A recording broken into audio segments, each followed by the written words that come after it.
This not only represents the most fundamental of the binary opposites we've been making drama of throughout the season, but it also represents the dilemma that Cole's walked for some time, which is why life instead of the alternative.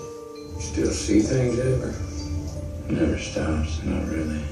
What I have in my head is not something that gets better. In that way, this is going to be the capper on our thematic, character, and investigative concerns through the series. This is the end. Somebody ought to give you a good hosing. Well, reckon you'll keep another day. Be good, I'll bring you some more water around noon. So far, every scene has been tied to Cole or Hart's perspective.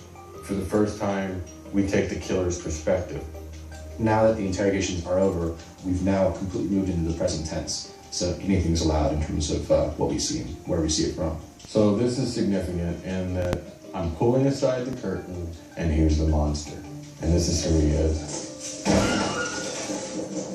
I think he's more complicated and nuanced and tragically evil than a lot of the serial killers out there. If you notice their interactions, they relate to each other almost like children who've been left alone to play forever.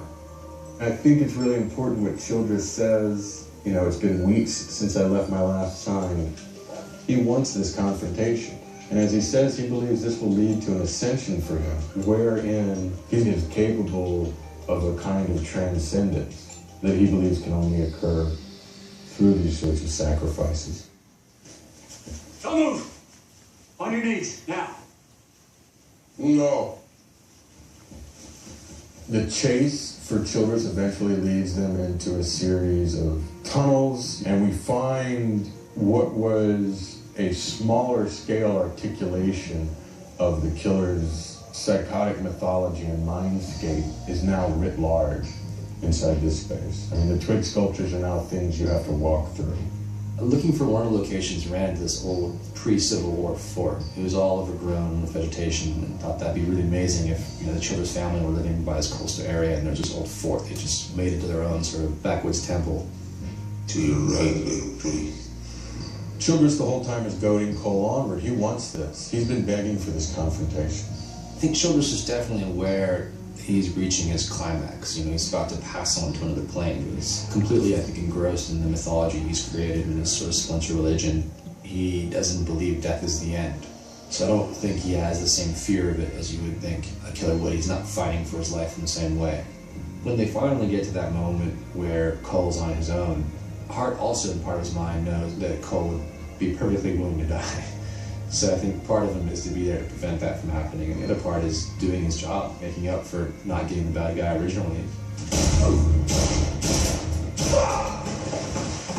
It seems fitting to me at the very end that each man saves the other's life in a very decisive way. Here! Here, we're here! It's two men fighting for themselves and fighting for each other, right down to the finish. It's just one story. The oldest. What's Light versus dark. This is the place I knew we would see when I first started the scripts, is the final hospital scene between Hart and Cole.